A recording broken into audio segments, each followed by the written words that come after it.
Toutes les œuvres qui sont présentes actuellement pour la foire One City Four, elles ont été produites en résidence ici au Maroc. Et l'idée c'était vraiment d'être habité aussi par le lieu qui nous accueillait, c'est-à-dire Marrakech. Et ce qui est intéressant, c'est que tous les matériaux que j'ai eu à utiliser pour ces toiles-là proviennent d'ici. J'ai une pratique autour de la tapisserie et de la céramique. Et dans tout mon travail, en fait, il y a cette idée de geste. Donc de gestes, mais aussi de formes d'artisanat, comme une forme de retour en fait à une forme d'art pratiquée par les Africains ou d'artisanat en tout cas africain. Et ces deux toiles en fait reflètent à peu près cette idée-là.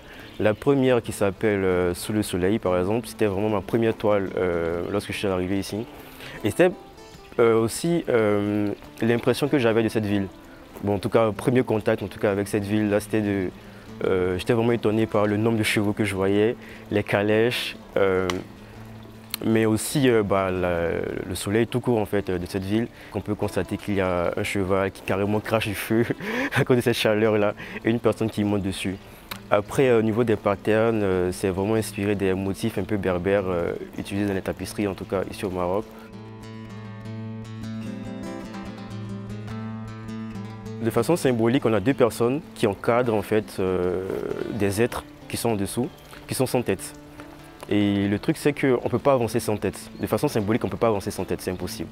Et donc on a ces personnes-là qui guident en tout cas d'autres, ceux qui ont perdu la tête, qui les guident en tout cas vers un chemin, ou en tout cas vers un retour aux sources ou une forme de retour à une identité. Ça parle vraiment de mon propre parcours, parce que certes je suis né en Côte d'Ivoire, je suis ivoirien, mais je me suis rendu compte tout de suite, lorsque je suis arrivé en France, que je ne savais pas grand-chose au final de ma culture. Et donc, c'était vraiment un travail aussi d'introspection, mais aussi d'aller en fait ex nihilo et de découvrir les choses de ce qui se fait en fait chez moi en termes d'artisanat ou d'art tout court. Et il y a des images qui sont imprimées et ces impressions-là sont des photos de documentation que j'ai eu à faire en Côte d'Ivoire. Lorsque j'ai eu à faire un voyage de recherche en parcourant le sud au nord de la Côte d'Ivoire, donc à la rencontre d'artisans, de tisserands, de sculpteurs et tout. Et justement, ces images-là, ce sont des documentations de ces rencontres-là. Donc on a des portraits, mais aussi, on a aussi des gestes en fait, de savoir-faire. Et tous ceux-là, en fait, représentent en tout cas les corps de ces personnes-là. Comme pour dire au final qu'ils sont détenteurs en tout cas d'une forme de connaissance ou de savoir qu'ils sont censés transmettre aussi à d'autres personnes. Voilà.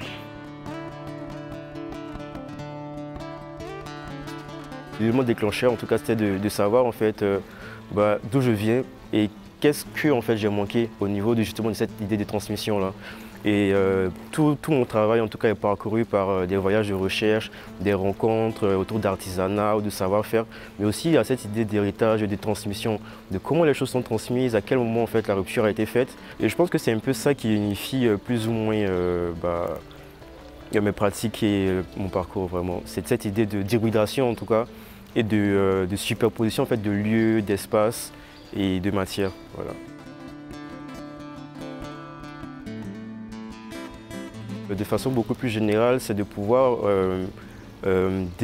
décoloniser en fait, nos pensées plus ou moins, ces imageries qu'on a en tout cas de l'Afrique ou d'un art en tout cas fait par des Africains. Voilà, en fait, de déconstruire en tout cas ces rapports-là et aussi de ramener en tout cas l'artisanat ou du moins l'art africain au monde tout court, quoi.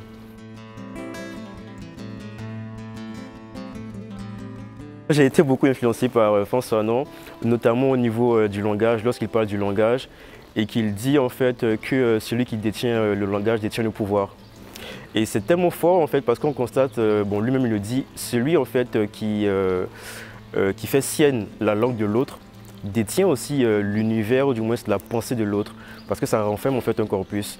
Et ça c'était intéressant parce que lorsque justement je faisais lorsque je travaille ou lorsque même je faisais en fait mes recherches, la question du langage s'est posée tout de suite. Certes je suis ivoirien, mais en fait je ne parle pas ma langue maternelle. Et ça, en fait, dans des pays africains ou peut-être même autres, ça pose un réel problème de... En fait, tu es qui finalement, vu que tu ne parles pas en fait, ta langue maternelle et que tu parles une langue autre. Dans ces recherches-là, je me suis intéressé plutôt aux symboles. Donc comment me réapproprier en fait, des symboles qui permettent de communiquer, mais qui sont en même temps une alternative en fait, à la langue française ou à une langue autre que ma langue maternelle.